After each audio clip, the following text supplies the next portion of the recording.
In this video, I want to do a little review of some past things and then also talk about some more with hypothesis testing and proportions. Given that the probability of A is 0.4 and the probability of B is 0.3 and the probability of B given A is 0.2, what are the probability of A and B and the probability of A or B?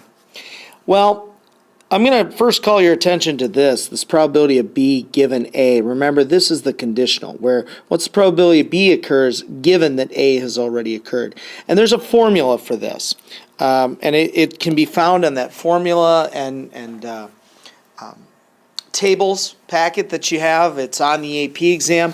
But let me just remind you that the probability of B given A is equal to the probability of B and A, sometimes denoted like that.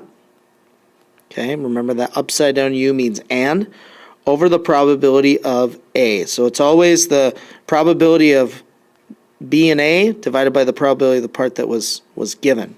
Okay, so if we fill this in with the things we know, I know that this side is 0.2. That was given to me in the problem. And I know this side is 0.4. That was given to me in the problem. So to solve, you've got 0.2 equals probability of B given, or B and A over 0.4.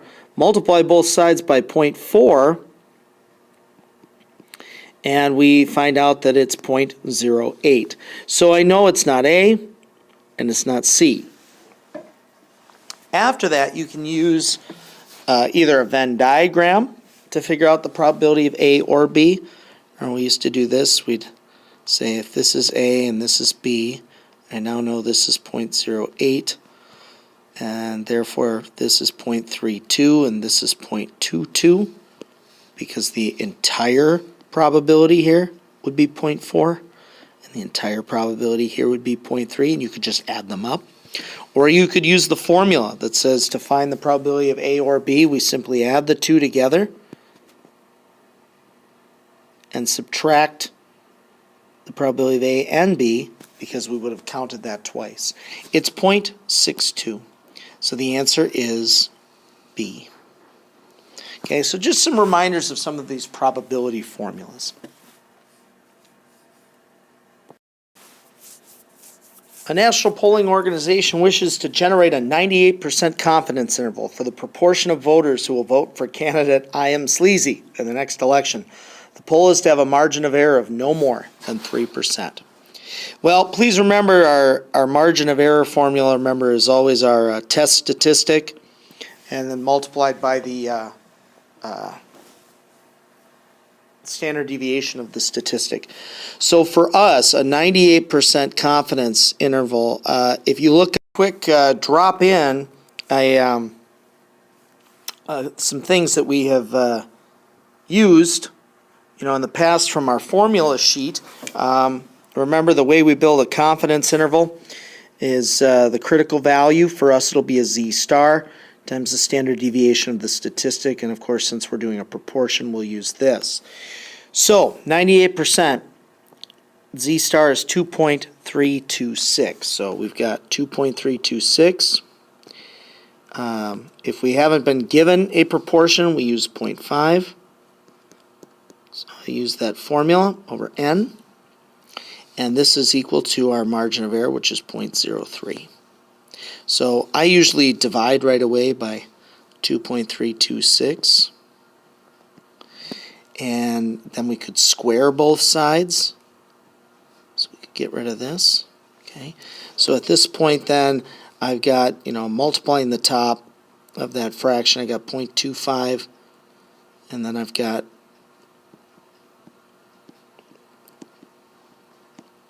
this. I can multiply both sides by n and then divide by this big ugly thing squared, like that. And I've typed it in here, and you can see the sample size. I always round up, but the sample size necessary is 1,503 people.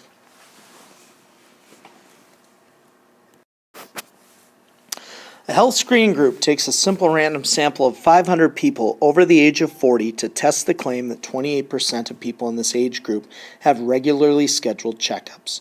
Should the claim be rejected at the 0.05 significance level if 151 respond affirmatively? So let's take ourselves through the process here. The state, this is where we say what our hypotheses are.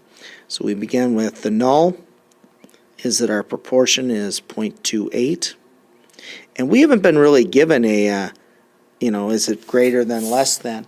The actual p hat in this, if I did 151 divided by 500, the actual p hat is 0.302. I'm actually going to do a not equal to, because all we've been instructed here is to check the claim. And most of the time, you would you would make the inequality go to the side of the test, or of the sample, meaning since the p hat is greater than 0.28, normally we do a p is greater than 0.28. But I wanted to show you a couple things because we don't get to do two-sided tests like this very often. We should also define our parameters. So p is the proportion of people over 40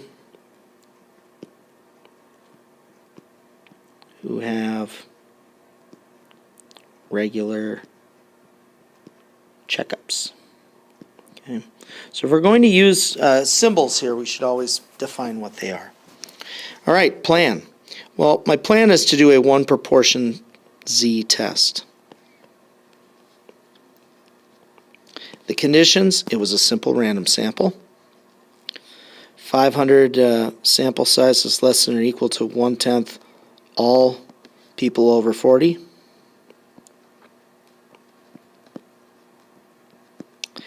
And our sample size multiplied by p. Now we use 0.28 here. We use the one that we're arguing maybe isn't true anymore, but that we began by assuming is true. And 500 multiplied by 1 minus 0.28. If I type these in, this is 140, so this is 360. Both are larger than 10. So now I can 2. So I'll go into my normal test menu I've been using and look for one proportion z test. And of course this was my null. 151 out of 500 gave me my p hat, and I'm doing a not equal to. I'm actually going to draw for a reason. I want to hold on to that. So I'm going to hit. Okay, so here, what we write down in the do portion is we write what our test statistic was for us. Z is 1.0, maybe 96, or I guess I could say 56, and our p value was 0.2732. Now, I just wanted to pause for a second. The reason I wanted you to see this is if I were to change my not equal to a greater than, go to the side of the sample proportion and do greater than, what would happen to the p-value? Well, you see that two sides have been shaded here. If it were greater than, it would only be shading the greater than side, so the p-value would be cut in half. Okay, so that's the difference. If you're ever asked for how the p-value is adjusted for one or two-sided, if this were suddenly changed to one-sided, the p-value would be half as large. Okay? So now I'm going to conclude. We're going to fail to reject.